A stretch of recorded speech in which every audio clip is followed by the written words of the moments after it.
Olá, turma, tudo bem? Sejam bem-vindos a mais um desses nossos momentos de encontro, debate e explanação de alguns conceitos. E como vocês devem ter visto, o tema de hoje é a recepção dos clássicos e a razão prática. Ambas as duas colocações estão entre aspas, e estão entre aspas justamente porque elas demandam aí uma certa explicaçãozinha de qual que é o contexto, qual que é o conceito, enfim, qual que é a ideia que a gente quer refletir com isso. Na verdade, a gente faz a opção de colocar esses dois termos, ou eu fiz essa opção mais especificamente, porque se tentar colocar outras colocações, outras explicações que não fossem tão objetivas, tão diretas, seria um título gigantesco. Vocês já vão entender por quê. Quando nos remetemos à noção e ao sentido, ao fenômeno de recepção dos clássicos, basicamente o que estamos tentando tratar, o que aqui nos referimos, é a circunstância, aqui no caso bastante específica, localizada na porção ocidental na Europa, em meados ali dos anos 1100, 1200, nos quais vai haver uma retomada de estudos de natureza filosófica, especialmente relacionados à filosofia grega clássica e mais especificamente à teoria aristotélica. Então, seria, quando se fala em recepção dos clássicos, basicamente o que está se tentando dizer é o fenômeno de promover o estudo das ideias filosóficas concebidas na antiguidade clássica grega por medievais. E por medievais, aqui a gente está falando de maneira mais específica desses membros de natureza, geralmente de alguma origem ou com alguma relação religiosa, haja vista que os ambientes das universidades e basicamente os estudiosos, os indivíduos letrados, são de alguma forma conectados a instituições religiosas ou eclesiásticas. Então, portanto, a gente vai ter aí algum tipo de moralidade cristã envolvida. Então, o termo, a noção de recepção dos clássicos, num primeiro momento, refere-se a isso. Quando nos remetemos à noção e à ideia de razão prática, o que se pretende afirmar nesse sentido, a compreensão desse conceito significa que estamos nos referindo à noção ou princípio de que esta é uma tentativa de explicar o uso da racionalidade humana para buscar aspectos práticos, razoáveis e que levem ao bem comum. Pode aparecer um bando de termos que não diz nada com coisa nenhuma, mas vamos dar exemplos bastante materiais e concretos disso. Quando falamos em razão prática, a essência desse raciocínio é pensar como que o processo de elaborar soluções, e quando eu falo aqui elaborar soluções, estou falando de qualquer coisa, seja a maneira como a gente nomeia ou como a gente conceitua alguma coisa. Então, quando eu pego e digo que isso aqui é um livro, é porque eu sei que isso é um livro, mas no final das contas eu também entendo e compreendo o conceito, que significa a concepção de livro. Então, não é só um olhar literal, como uma criança que está aprendendo a falar, que vê um cachorro e pega e fala au au. Então ela está nomeando algo, então ela sabe que é, vamos por um cachorro, alguém pega e fala olha o cachorro, ou alguém pega e fala olha o au au, né? Se remetendo a algo que existe aquele animal que a criança está vendo. Porém, a maneira como a gente nomeia isso é também um processo racional, um processo intelectual. E daí, quando nos referimos à razão prática, a ideia justamente é de que esse processo de nomear coisas, de elaborar soluções, de criar circunstâncias, ele deve ser ponderado, deve ser pensado, deve ser fundamentado com uma razão concreta e material, ou seja, ele deve levar a algum resultado material e concreto. Não existe ou não se pretende, a partir desse momento, a pensar pelo mero pensar. A filosofia é pela mera filosofia. As coisas simplesmente não existem porque elas existem. Elas devem ter ou devem participar de alguma finalidade. Novamente, eu sei que pode parecer aí um pouco abstrato, mas a gente já vai colocar isso em aspectos um pouco mais específicos, um pouco mais diretos e objetivos. Bom, seguindo essa ideia, talvez hoje fique um pouco mais claro algumas noções que nós já tratamos anteriormente, e ao juntar essas duas ideias, né, ao tentar, enfim, remeter para vocês o contexto e fechar essa ideia do que é tanto a recepção de clássicos quanto a existência da razão prática, esse é não talvez o ato final, mas uma certa conclusão, um certo fechamento de uma série de fenômenos, uma série de acontecimentos que ocorreram mais especificamente entre os anos 900 e os anos 1200, então aí em cerca de 3 séculos, que deram aquela movimentada, né, como eu já comentei com vocês. Nós temos aí a reivindicação de autoridade religiosa, temos aí algumas reorganizações nas relações entre os indivíduos e nas relações de autoridade, repensamos as lógicas jurídicas a partir de uma centralização de poderes e autoridades por autoridades religiosas, temos a reivindicação de sistemas de estudo, a retomada de elementos e documentos de natureza jurídica, de natureza religiosa, de natureza filosófica, no momento em que se deslocam indivíduos pelas cruzadas para o Oriente e trazem esse material para o Ocidente. Então, todos esses fenômenos que acontecem ao longo desses 3 séculos, eles vão se encaixando e vão se reorganizando, e basicamente é nesse momento e nessas circunstâncias todas que há a conexão entre aqueles 3 elementos que fundamentam a tradição ocidental, quais sejam, sempre lembrando, a filosofia grega, o direito romano e a ética judaico-cristã. Então, por mais que quando a gente veja isso de forma separada, esses 3 elementos, eles pareçam bastante distantes, como eu já citei na aula relativa a isso, não parece fazer muito sentido olhar para a filosofia grega ou o próprio ambiente do mundo do desenvolvimento da filosofia grega com uma ética, uma moralidade cristã e tentar encaixar tudo isso com a lógica procedimental do que era o direito romano clássico lá na Roma Antiga, porque são 3 realidades totalmente distantes, totalmente diversas, em ambientes diferentes, em tempos diferentes. O momento e a forma de encaixe disso está aqui nesse lugar, está aqui em meados do século XIII, ali nos anos 1200. Os movimentos que vão levar a isso vão ser basicamente o estudo e a tentativa de criar ou elaborar respostas ou concepções que unam tanto a racionalidade e a ideia da filosofia grega clássica, que está sempre caminhando muito junto, de maneira muito paralela com a espiritualidade da Igreja Oriental. Então, por essa razão, os ocidentais e os religiosos ocidentais têm essa necessidade e esse interesse em tentar compreender como que é feito esse encaixe. Por essa razão, há esse contato com esses textos filosóficos gregos. Há essa intenção também de dar legitimidade para o seu poder e para as suas intenções, e por isso é feito esse resgate e usa-se de maneira mais concreta o direito romano e, naturalmente, a moralidade cristã, né, baseada numa ética judaico-cristã, vai estar permeando tudo isso. Em momentos bastante concretos, colocando isso de forma bem objetiva, bastante clara, e sem que a gente tenha que se alongar muito nessas explicações em questões filosóficas complexas. Nós temos, num primeiro momento, que olhar como que vai ser efetivamente a recepção de documentos clássicos, ou seja, qual que vai ser a leitura, o que a gente vai resgatar do Aristóteles. Termos bem objetivos seria isso. Por falar em recepção desses clássicos, é olhar para a teoria aristotélica clássica e dizer, tá, o que eu quero ou não, porque afinal de contas o Aristóteles vivia num ambiente, pensou a sua filosofia num ambiente absolutamente diverso do mundo medieval oriental, do mundo medieval ocidental, portanto, não faz sentido a gente fazer um transporte disso de forma literal. Então, a primeira coisa, né, que vai ser essa tentativa de trazer esses elementos para aquele momento, para aquele ambiente, para aquela lógica, para aquela forma de estudo e tentar fazer uma elaboração nesse sentido.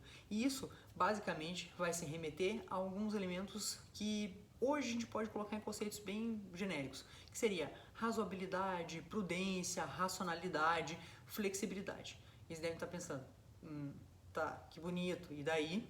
Isso significa que a forma ou a maneira como se estabelece as relações humanas ou os atos da vida humana, lembrando sempre que se estamos olhando para situações concretas, a gente não está pensando na intenção da pessoa, o que ela pensa para a vida, mas sim aquilo que ela faz, a maneira como ela é efetivamente. Todos esses atos da vida prática, tudo aquilo que permeia a vida do indivíduo, deve de alguma forma ser considerado e deve ser ponderado pela prudência, pela justiça, pela razoabilidade, pela racionalidade. O que a gente quer dizer com isso? Que a pessoa não deve ser uma louca desvairada que sai fazendo o que ela bem entende. Tem gente que faz isso? É evidente que sim.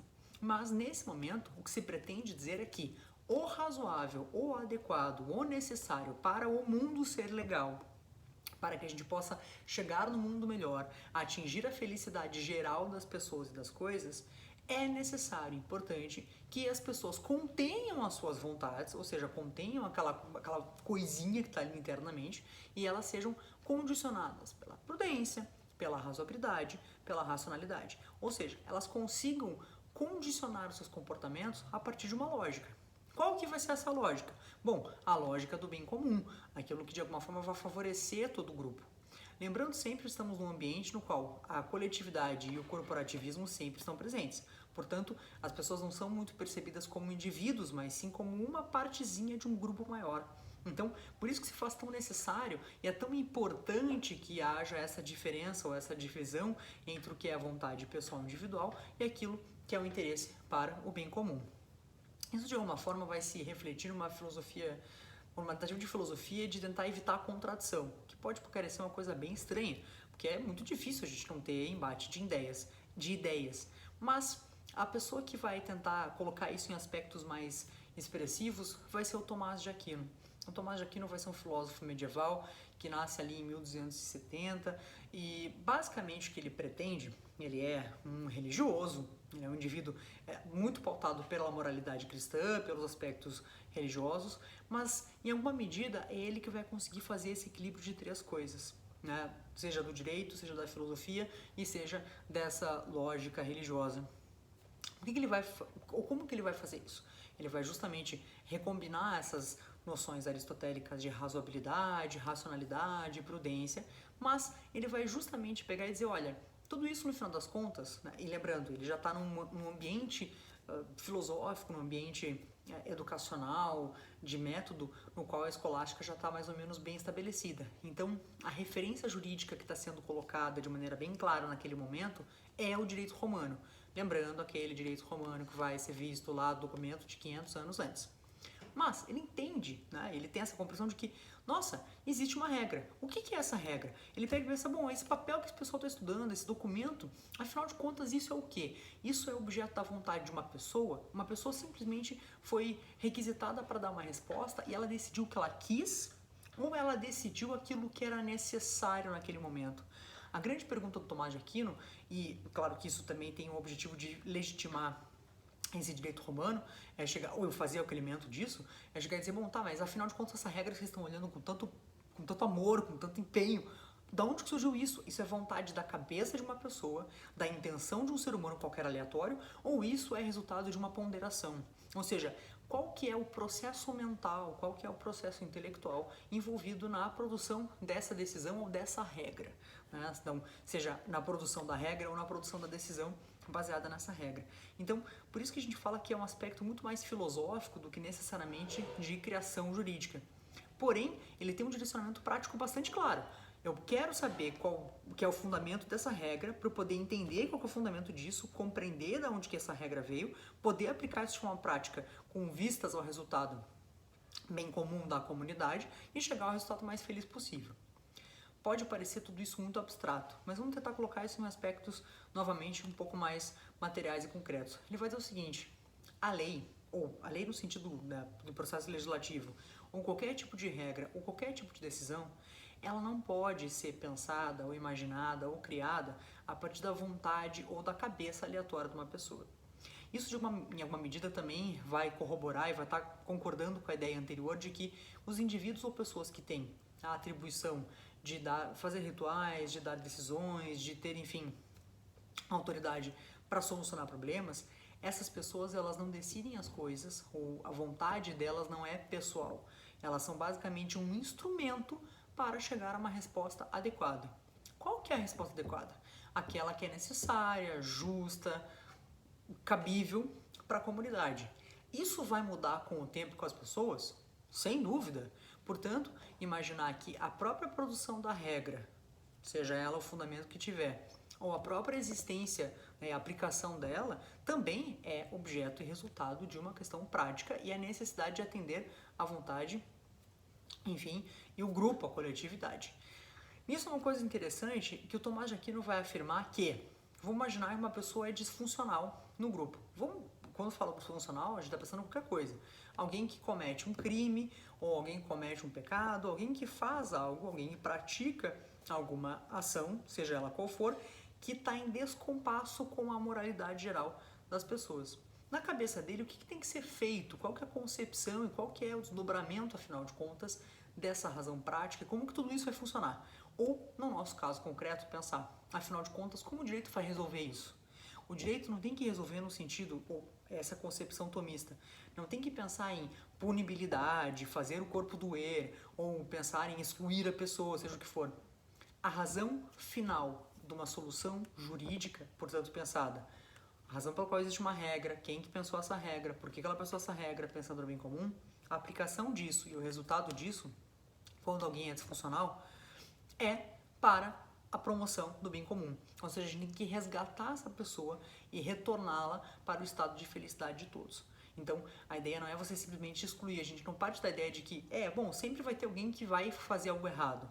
Bom, vai ter. Então nós temos que pensar em soluções, ou a solução jurídica, ela tem que ser projetada, pensada e aplicada no sentido não só de excluir isso ou excluir esse problema, mas de retomar ao estado de felicidade, ao estado de adequação. Então, se trabalham três elementos. Existe uma moralidade geral, e claro, sempre pensando que essa moralidade geral é objeto de uma vontade de Deus, uma vontade superior, uma lei maior, alguma coisa nesse sentido, que pauta toda a felicidade geral.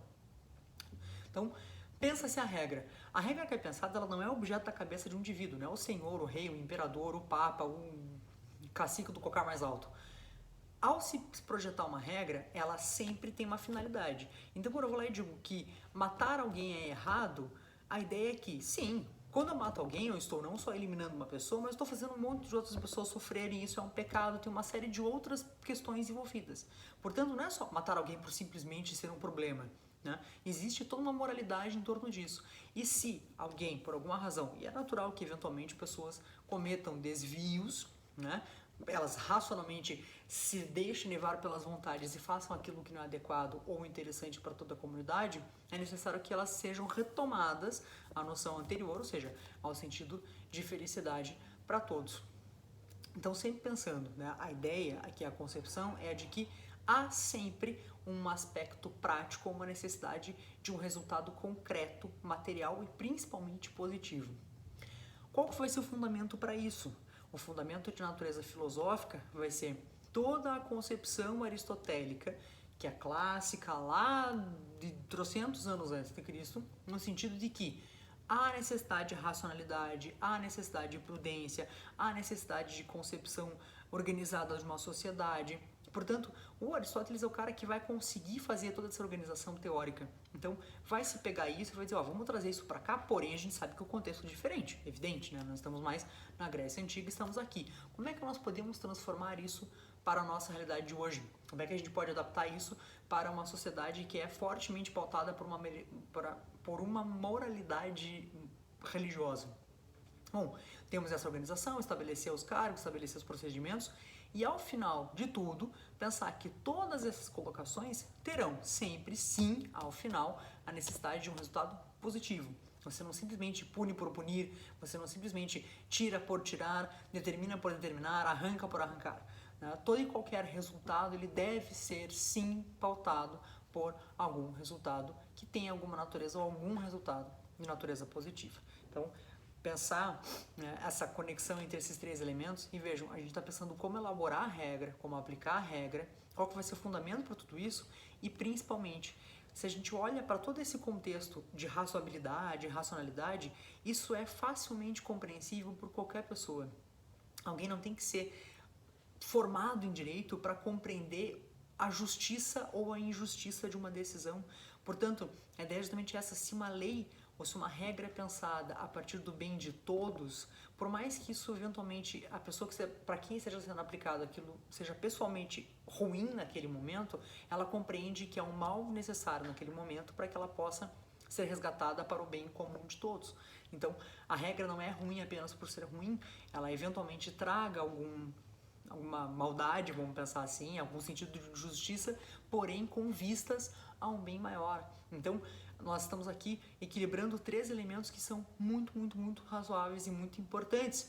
Uma racionalidade, uma organização que vem da filosofia grega, é uma escolha deliberada, podíamos ter inúmeras outras referências para chegar a esse ponto. Uma moralidade cristã, que é a escolha daquele momento por conta dessas autoridades e indivíduos que estão fazendo esses estudos, e o resgate desse direito romano, que é pensado de forma procedimental, que vai trazer uma série de conceitos que, ainda que não sejam aplicados de forma objetiva e direta no mundo prático medieval, porém eles vão ser uma referência bastante importante para elaborar conceitos. E daí é bem interessante essa ideia de razão prática, porque eu sei que aquele conceito é fundamentado em uma realidade que existiu, em algo que, bom, funcionou, porque afinal de contas aquelas pessoas sobreviveram e chegaram até aqui. Portanto, existe aqui nessa concepção a união desses três elementos que de alguma forma vão fazer a concepção da tradição ocidental. Gente, eu sei que pode parecer uma quantidade enorme de informações, mas novamente, né, aqui a ideia é que a gente consiga apenas encaixar esses conceitos que podem estar parecendo aí um pouco superficiais. Como de praxe, por favor, sempre, toda e qualquer dúvida que tenham, não deixem de perguntar, né? Então, com isso, com esse tema aqui, a gente não encerra um período como um todo, porém, a gente meio que fecha mesmo, né? A gente, enfim, chega num ponto auge ali de cenários importantes que vêm de uma tradição medieval e a partir de então, abre-se margem, abre-se possibilidade, cria-se um novo cenário que cada vez mais vai caminhar para a formação de um direito moderno, quando eu falo moderno, lembrando sempre da modernidade no conceito da história, né? Então estamos nos encaminhando aqui para o século 13, 14 e que vai trazer novas concepções, vai trazer novas realidades e, né, estruturas jurídicas, sociais, econômicas, políticas mais bem delimitadas e mais aproximadas daquilo que nos é referência mais comum, certo? Novamente, desejo a vocês, né, sempre tranquilidade, saúde, fiquem bem. Em breve devemos nos encontrar. Enfim, com isso a gente encerra a ideia dessa semana. Nos próximos dias nos encontramos novamente e sempre estamos disponíveis lá no chat, lá no e-mail. Então, precisando, estamos sempre disponíveis, tá bem? Até breve, fiquem bem, qualquer coisa, entre em contato. Até!